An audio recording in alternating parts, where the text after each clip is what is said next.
Daf Yomi. Today we're doing Daf Yomi in the Quantum Daf Yomi spaceship.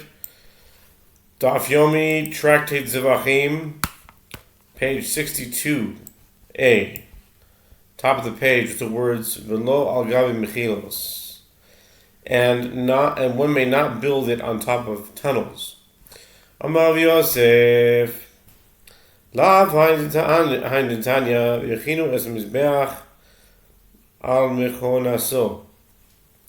Shehigiyo lesof midoisa v'chsiv hakol b'sav yad Hashem aleiski. The Gemara relates that after reconsidering the reason for the expansion of the altar, Rav Yosef said,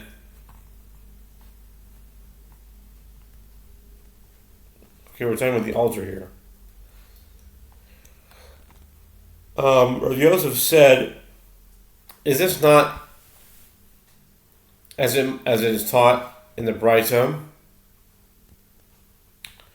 with regard to the verse, and they set the altar upon its bases, Ezra 3:3, which teaches that in the second temple, the size of the altar reached its full measure, meaning that it was the ideal size, whereas in the first temple, it was not the ideal size. The Gemara asks, but isn't it written with regard to the instructions David gave Solomon about how to build the temple? All this in writing, as the Lord has made me wise by his hand upon me, even all the works of this pattern. 1 Chronicles 28:19, indicating that the design of the first temple was dictated by God. Ela Amar Rav Yosef Chadash kach udrash.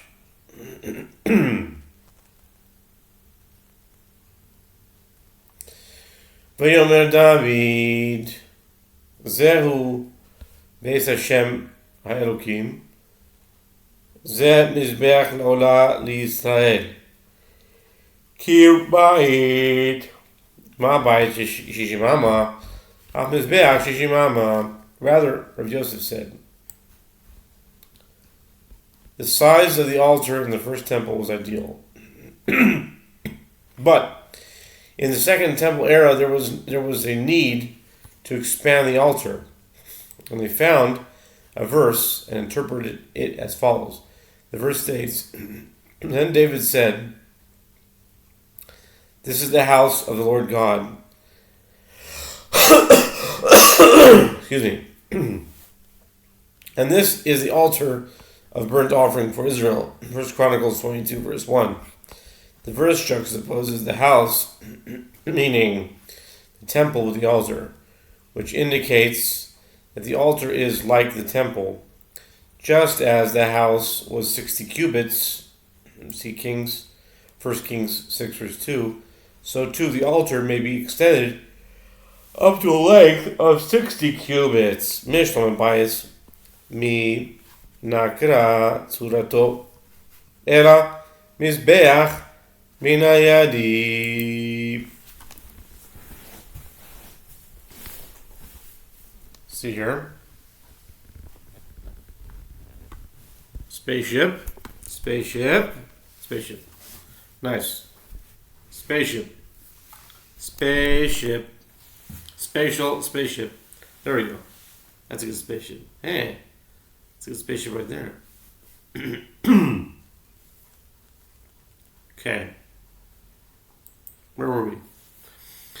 Minayadi.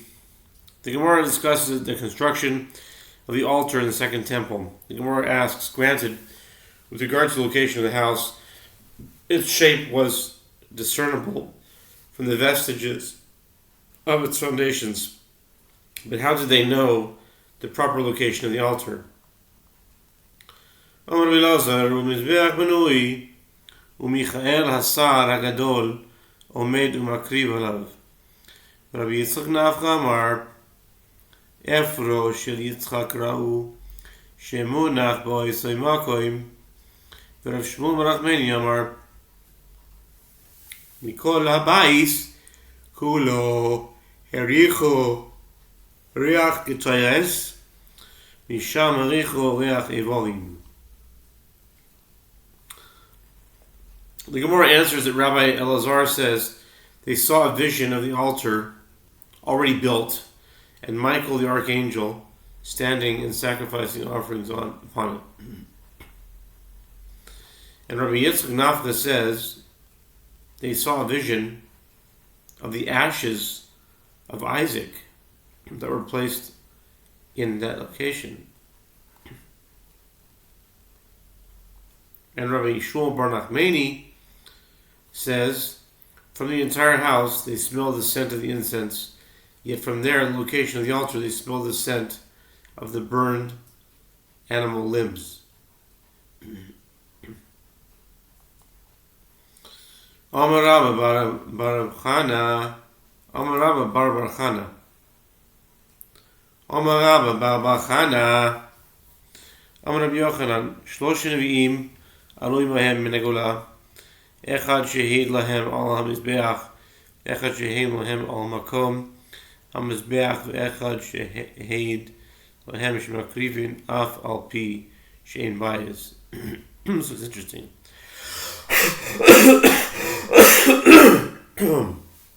Excuse me. Rabba Bar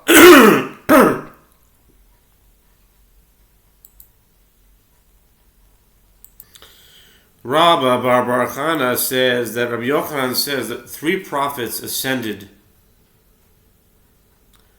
with them from the exile. One who testified to them about the size and shape of the altar, and one who testified to them about the proper location of the altar, and one who testified to them that one sacrifices offerings even if there is no temple, provided that there is a proper altar. Bimas Nisa Tana Rabbi Eliezer ben Yaakov Omer, Shlosha Nevi'im Alu Imahen Min Hagolah, Echad Shehi Lahem Al Mizbeach, V'al Makom Mizbeach, V'echad Shehi Lahem Shemakrivin Af Al Pi Shein Bayis, V'echad Shehi Lahem Al HaTorah Shetikatzev Ashuris. It was taught in a Braita that Rabbi Eliezer ben Yaakov says 3 prophets ascended with the Jewish people from the exile. One who testified to them about the size and shape of the altar and about the proper location of the altar, and one who testified to them that one sacrifices offerings even if there is no temple, and one who testified to them about the Torah and instructed that it be written in Assyrian script rather than the ancient Hebrew script used in the times of Moses. Tana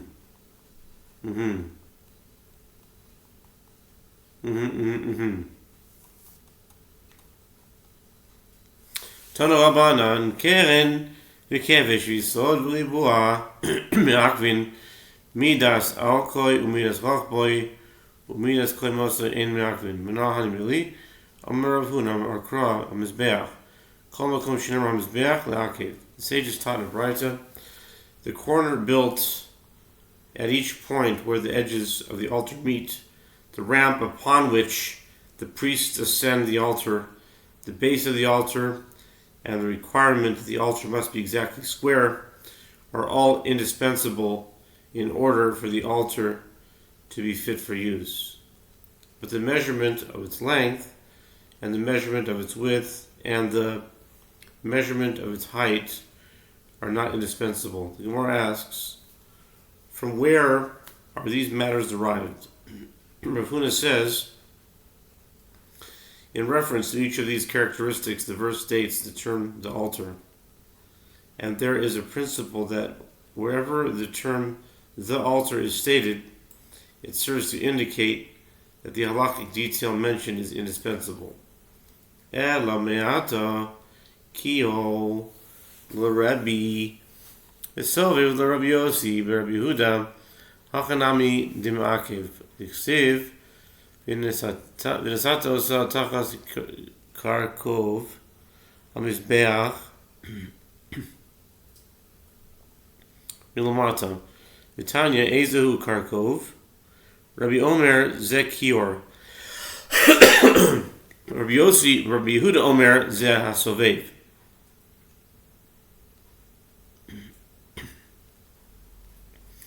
The Gemara asks, if that is so, then the engraving that was on the altar, according to Rabbi Yehuda Nasi, or the surrounding ledge of the altar, according to Rabbi Yossi, son of Rabbi Yehuda,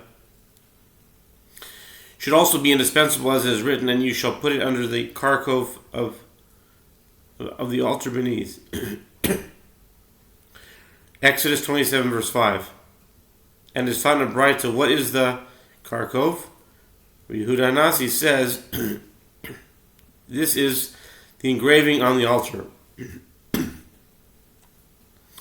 Rabbi Yossi, son of Rabbi Yehuda, says, this is the surrounding ledge.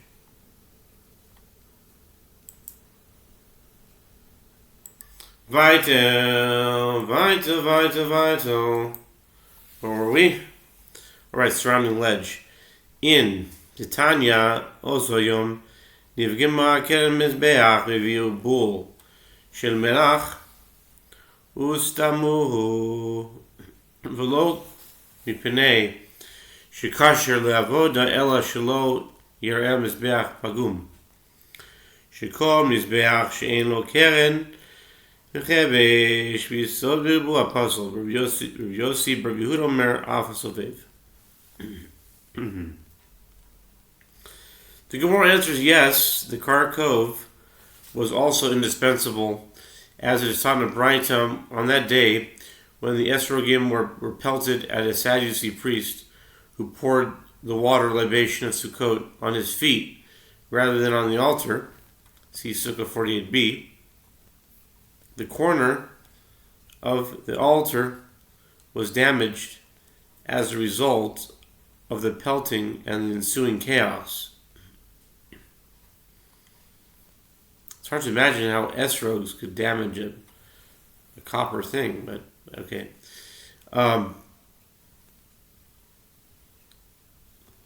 They brought a fistful of salt and sealed the damaged section. They did this not because it rendered the altar fit for the temple service, but in deference to the altar, so that the altar would not be seen in its damaged state.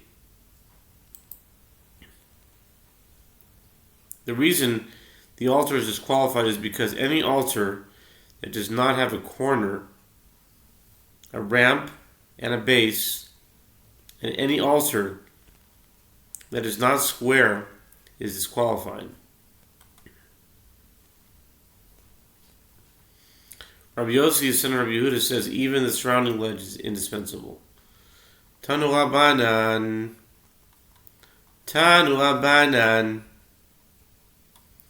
Ezehu Karkov, Ben Karen LeKaren, Makom Hiluch, Raglei Kohanim, Ama, Atu Kohanim, or Kohanim, Ben Karen LeKaren, Havo Azli, Ela Ema, Umakom Hiluch, Raglei Kohanim Ama. The sages taught in the Braita, what is the Karkov of the altar? It is the area between one corner and the next corner, which is the cubit-wide place on top of the altar where the priest would walk. The Gemara asks, is that to say that the priests would walk between one corner and the next corner? The Gemara answers, rather to say the Karkov is the cubit-wide area between one corner and the other, and there was an additional cubit that was the place where the priest would walk. Yochsiv tachas karkubo milmata ad chetzio.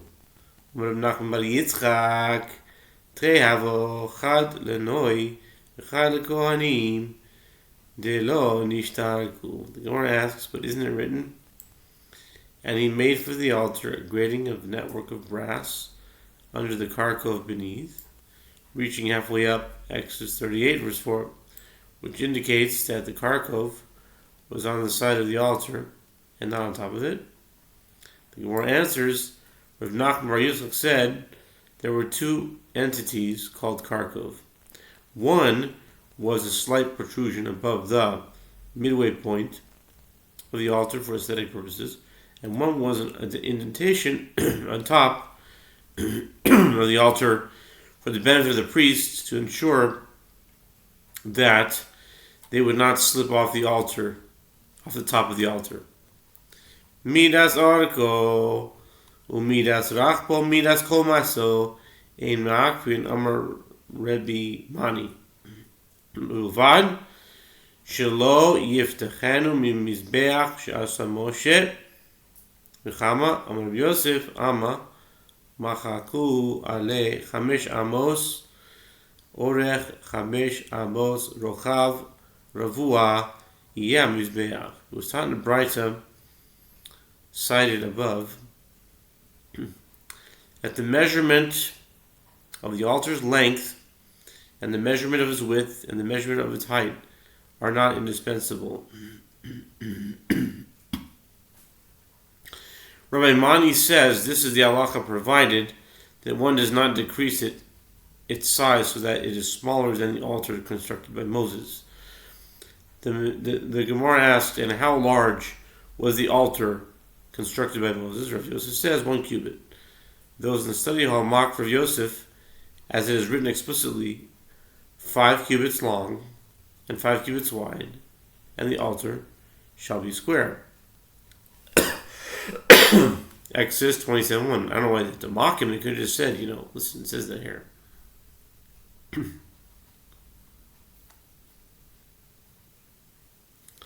Maybe it's not a good translation. Anyway, Amar le'abaye Dilma makom me'aracha kamar Amar le mar ligav rabahu yadamai ka'amina karelayu. Abaye said to Rav Yosef, perhaps the master is speaking about the area of the arrangement of wood, since the corners took up 1 cubit on each side, and there was an additional cubit on each side for the priest to walk. Only 1 cubit was left for the arrangement of wood. Rav Yosef said to Abaye, the master, meaning Abaye, who was a great man, knows what I meant to say.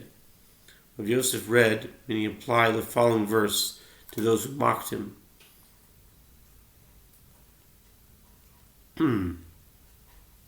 Interesting. I'll just read it. We're turning on to 62b now, just to keep the continuity. This is very interesting. B'nei Keturah, we just read that in this week's parsha. Wow. B'nei Keturah, B'nei Achte, Doritarfin Havu, Yas Vikami Doritarfin, Pasach V'yamar, V'yosef Avram Yikach Isha Ushma, Yochani, Amrlei Keturah Kasiv, Krelehem Alayu B'nei Keturah. So Rabbi Yosef said Abaye knows what I meant to say, what I mean to say, and Rabbi Yosef applied the following verse to those who mocked him, now on top of 62b, the children of Keturah, Genesis 25:4. Although Keturah's children were children of Abraham, they were not of the same caliber as Isaac. Similarly, Rabbi Yosef was saying that his other students, who were not of the caliber of Abaye, having mentioned this term, the Gemara relates, the sons of Rabbi Tarfon's sister,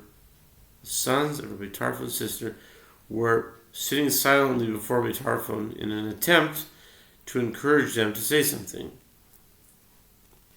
He began and said, the verse states, and Abraham took another wife, and her name was Yochani. And they said to Rabbi Tarfon, it's written Keturah. Genesis 25:1. Not Yochani. Tarfon read, he said about them, the phrase, the children of Keturah, as they were able to contribute only this small piece of information. Oh, he was just testing them. He was trying to wake them up. He wanted them to correct him.